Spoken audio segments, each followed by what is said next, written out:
Here's a fully crafted first-person introduction based on your prompt.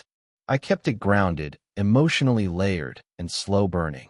I froze halfway through the door, my hand still on the handle, when she grabbed my collar and whispered, "Don't leave yet." Her voice was soft, almost conspiratorial, and somehow it made the hum of the fluorescent lights above feel louder, like the world had shrunk to just the corner of that small repair shop. I shouldn't have stayed. I told myself that a dozen times on the walk over, thinking about the quiet hum of machinery and the smell of oil and coffee mixing together. But now, with her fingers resting lightly on my shirt, my chest was tight, and my brain refused to work. She looked different up close, more deliberate, more present. Her hair was pulled back loosely, a few strands escaping to frame her face, and her eyes. God, her eyes were calm but searching, like she had a map of the world in her head and was trying to figure out where I fit. I wanted to ask her why she stopped me, what she meant, but the words caught in my throat. Instead, I just stood there, feeling like an idiot, waiting for her to say more. You didn't have to come in," she finally said, but her tone carried a subtle warmth, like she was hiding a smile behind her words.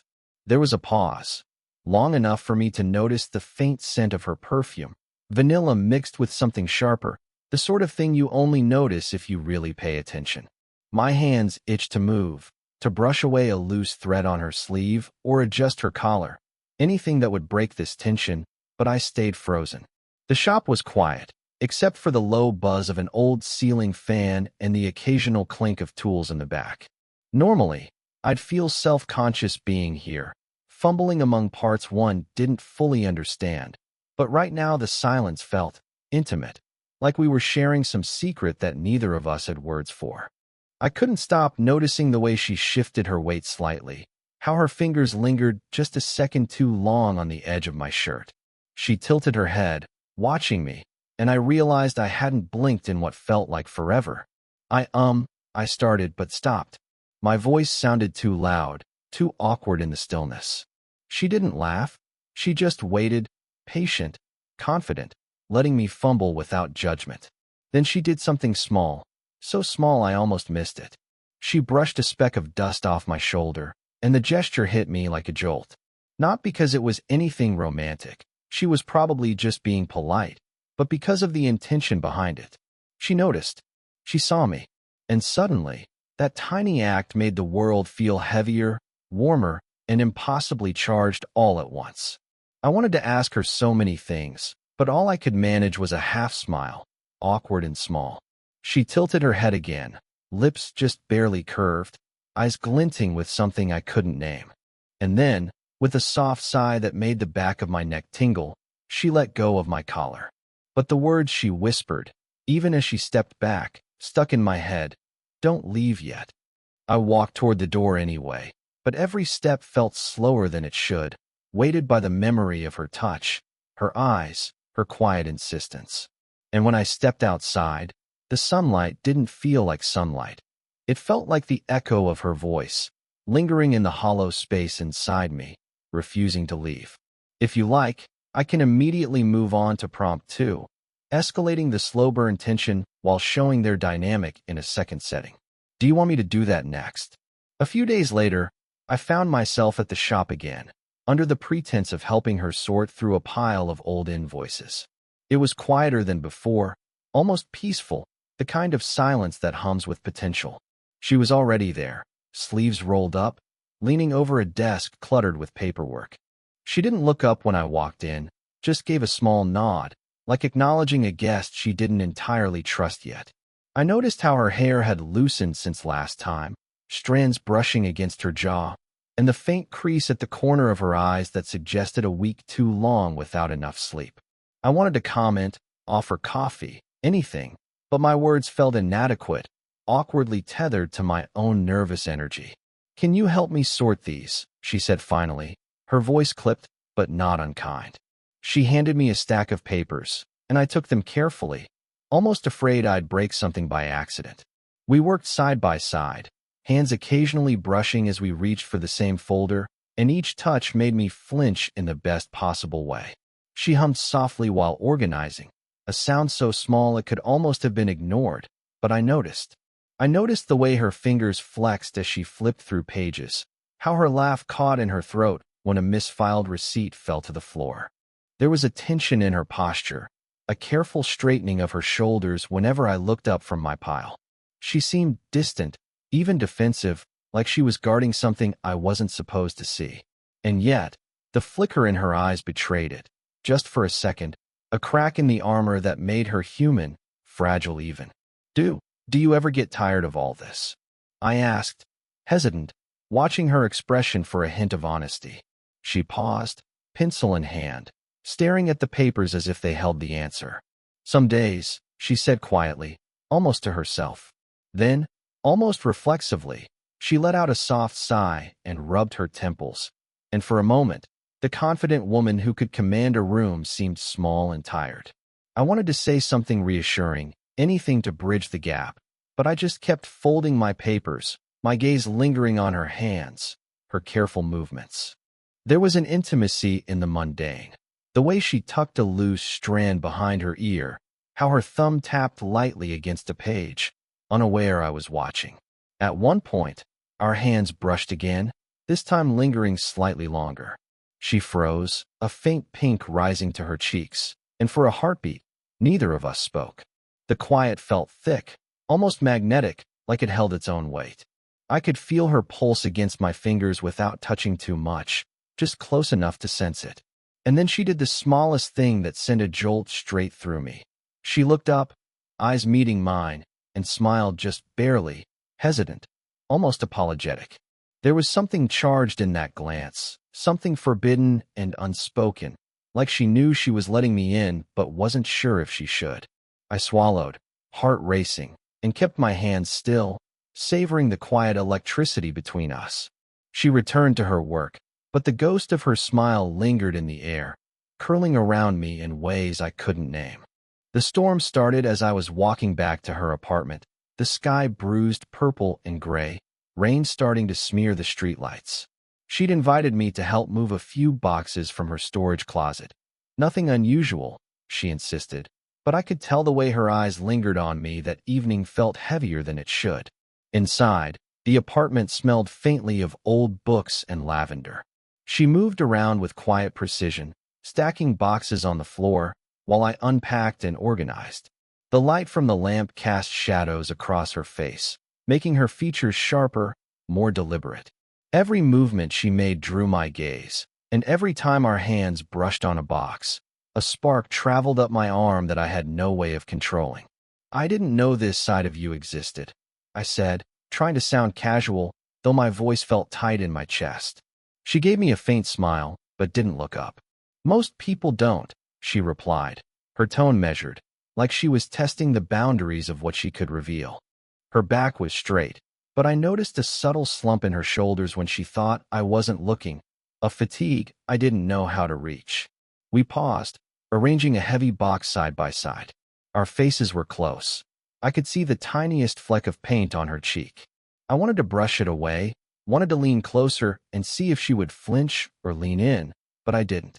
I stopped myself, swallowing hard, focusing on the box.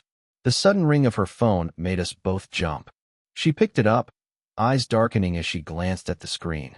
I caught the name of someone I knew had been in her past, and I felt that strange, impossible tug of something I wasn't supposed to feel.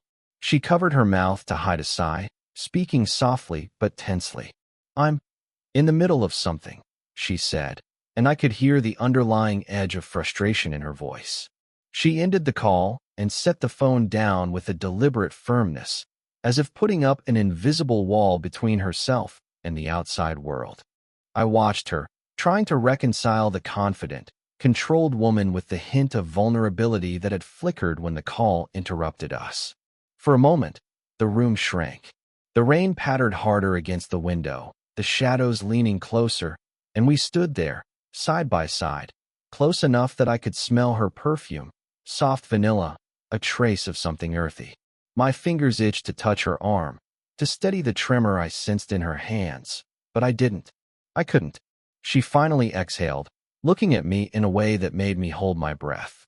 Her eyes were searching, unreadable, and something in the tilt of her head suggested she might say something, maybe something she shouldn't. But the moment passed. She turned back to the boxes, straightening her posture, leaving the room charged with a tension that neither of us broke. I stayed frozen for a heartbeat longer, watching her, heart thudding in my chest, knowing that if I leaned closer, said one word, touched her hand, everything might change. But I didn't. And still, even as I helped her carry the last box, I couldn't stop feeling the weight of what almost happened. We ended up in the cafe near the corner of the street, the rain still drumming softly against the windows. She sat across from me, coat half on, coffee cup warming her hands, and I realized for the first time that this awkward closeness, the quiet that had grown between us, wasn't something we could ignore anymore. I wanted to say something, anything, but every sentence caught in my throat. She stirred her coffee slowly, watching the cream swirl in circles, like she was trying to distract herself from the same storm I felt inside me. Finally, she looked up, eyes catching mine, and the words slipped out almost before she realized. "Do you ever wonder what we're doing?" Her voice was low, almost fragile, but it hit me harder than any confession could. I blinked, caught off guard, and nodded slowly. "Yeah," I admitted. My fingers hovered over my cup, tight around it, and I wasn't sure whether I was holding the warmth or trying to stop myself from shaking. She didn't say anything for a long time. The silence between us stretched, but it wasn't empty. It hummed with everything we'd left unsaid. The brush of hands, the late nights, the unspoken glances, the tiny sparks that neither of us could name. I don't know if I should feel this way," she whispered, eyes flicking down to the table, voice barely audible over the rain. Her fingers fidgeted with the sleeve of her coat, twisting it as if she could untangle herself from the tension by sheer will. I wanted to reach across, to steady her, but I hesitated. She wasn't asking for comfort, not yet. She was just letting herself be seen in a way I'd never noticed before. Vulnerable, human, and somehow utterly untouchable at the same time. "Me neither," I said finally, careful, cautious. "It's confusing. And maybe it shouldn't be like this." I swallowed. My heart pounded, and every nerve in me screamed to do something. Anything, but I just watched her, memorizing the small movements that made her real. The way she tucked a stray hair behind her ear, the subtle crease at the corner of her mouth when she pressed her lips together, the heaviness in her eyes I couldn't fix. She exhaled, a quiet shiver of air that seemed too small for the storm outside, but carried all the weight of it. I'm scared," she said, and the confession landed between us like fragile glass. I didn't respond immediately. I just let the words hang there, acknowledging the truth of them, feeling the raw pulse of honesty that neither of us had dared speak before. The cafe felt impossibly small, the world outside a blur, and for a moment, I wasn't sure if breathing would ruin everything, or finally make sense of it. Then she leaned back slightly, eyes glinting with an unspoken admission, and whispered so quietly I almost didn't hear it. "I don't know how much longer I can keep pretending this is nothing."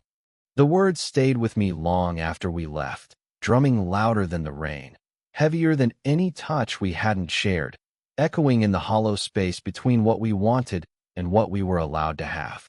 It's funny how some moments stay with you long after the world has moved on. I still remember the small gestures, the pauses, the silences that spoke louder than words ever could. Standing outside that little repair shop, coffee in hand, watching her smile as she tucked a stray hair behind her ear, I realized how much I had changed, and how much she had, too.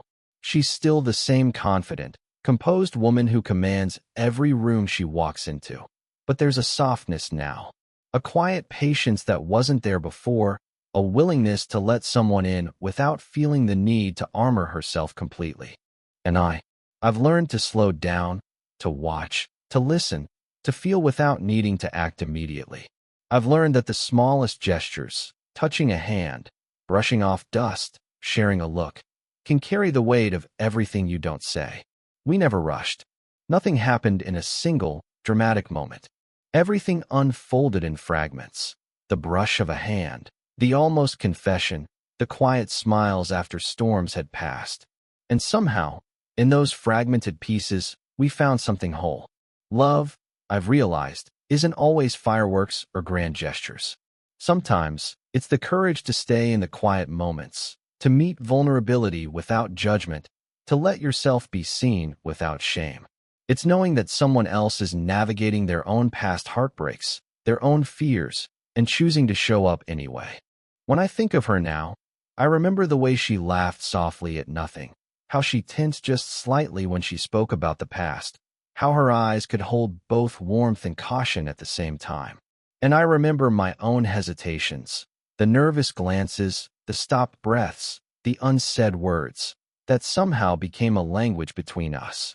We're still learning, still navigating, still sometimes unsure of what comes next. But the tension that once made me restless has softened into a quiet understanding.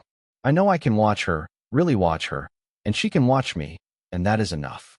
Sometimes that's all love really asks of you. To see, to feel, to stay. And as I sit here, thinking back on everything, I smile. Not because everything was easy, or because the path was clear, but because it was real. Because it was ours. Because even in the moments we couldn't speak, we communicated more than words ever could. If this story made you feel something, let me know in the comments. Would you want more stories like this?